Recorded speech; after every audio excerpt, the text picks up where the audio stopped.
Okay, so next we want to talk about we have a sample of data and we want to estimate the mean of um, the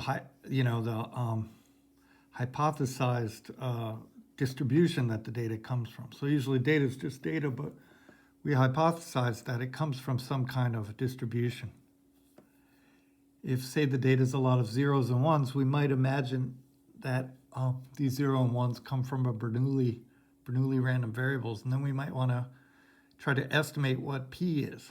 If the data, say, a bunch of numbers between 10 and 20, we might imagine they're from some normal distribution or something with a mean of 15 or something like that.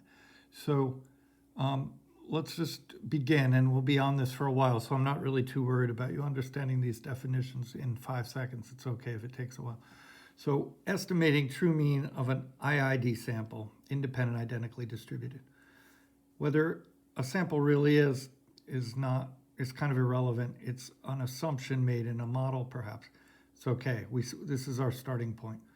Okay, so let's let x1 to xn be independent identically distributed, and let's give a name to the expected value of EXI. They're all the same. They're all distributed identically, so it's all the same. And we'll just call it mu. We don't know mu. We would like to estimate it. So we would use a function of the sample because the sample is the closest thing we have to any real information about the population. So we will just represent an estimator by a function of the sample, say g of x1 through xn. We would like a couple properties for g. We would like the expected value of g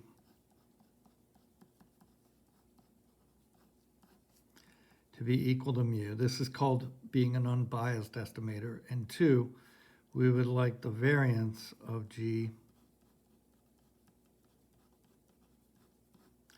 to be minimal. Okay, so like a nice unbiased estimator points right at the thing we're trying to estimate, but we don't want a lot of variance. The reason is, suppose we can make a little schematic here. If this is mu here, even though we don't know what it is, maybe we know about where it is, and we could have, say, one distribution that's like this, very rocky, kind of peaks around mu, but very spread out. So let's call this G1, X1, Xn. This represents the distribution of it. And then we could have something else that's super spiked here, like this, almost 0 out here, and then just super spiked up here. And this we can call G2. And we see maybe they're both unbiased, maybe both EG1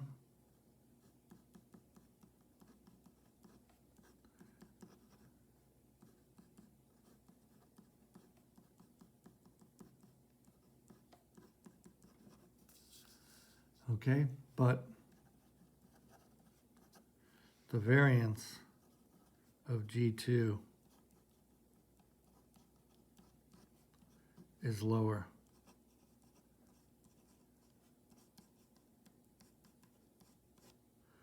So this one's better.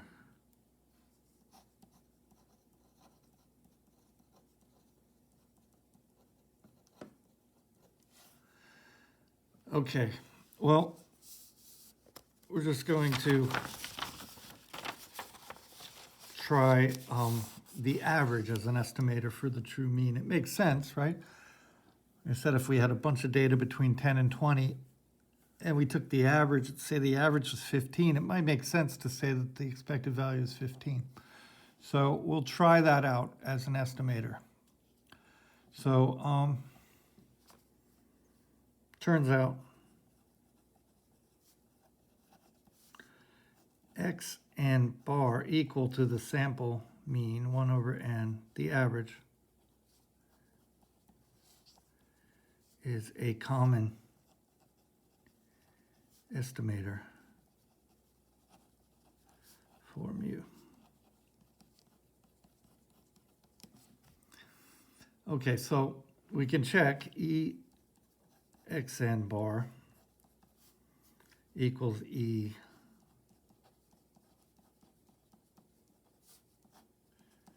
the E comes all the way in here. Each of those are mu's. So it is unbiased. Its expected value is the thing it's trying to estimate, even though I don't know mu. The variance of xn bar, variance of 1 over n sum xi.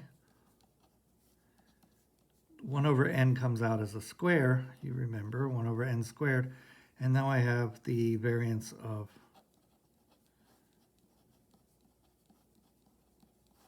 but they're independent, right? So I have 1 over n squared, sum 1 to n bar xi. They're independent and identically distributed too. So if we let's just call sigma squared equal the variance of each of them. This is equal to, this step is by independence. And the previous lecture, right? Now these is 1 over n squared, and I have n sigma squared here. They're all the same, so I get sigma squared over n. This is very good, because if I take more samples, the variance gets lower, so I can actually get a nice low variance. So this is good news. We can make the variance of our estimator as small as we like if we can get more samples, take n big. Okay, we just take n as big as we want and make the variance small. Make it have a spiked, give that spiked picture. Make it even more spiked, squeeze it right in. All right, so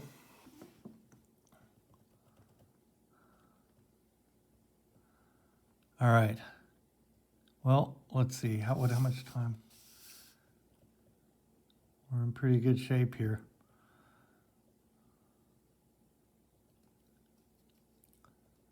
So maybe here's an example. Let's do an example. Suppose we have x1 to x, let's just say 100. Our IID, let's call E equal mu. And suppose variance of xi equals 400. So this is sigma squared. Just suppose we know the variance.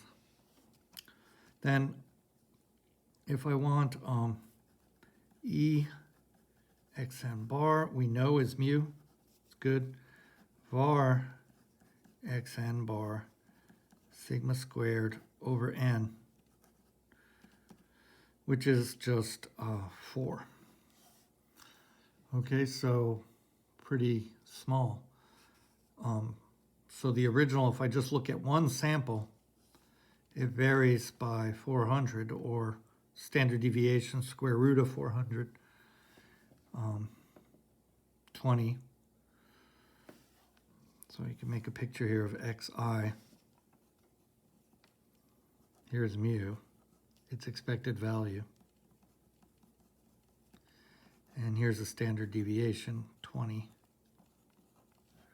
Okay, and now down here, if I want this xn bar, its expected value is mu, its standard deviation is only 2. So I do expect xn bar to be close to mu. And no, it doesn't mean it has to be within 2 either way, but it still is a measure of how spread out it is. We're going to get specific about this in the next lecture, which probably will come another day, given it's late, Yes. All right, well, I didn't do everything that's in the notes, so I think you should read the notes too. There are some more examples and some things are explained actually a couple times in some cases for emphasis. So take a look at that, and there's really just the next lectures are on Chebyshev's inequality and actually finding confidence intervals for the population mean of IID samples. And then we're finished with discrete random variables, so I think 2 more videos and we'll be done.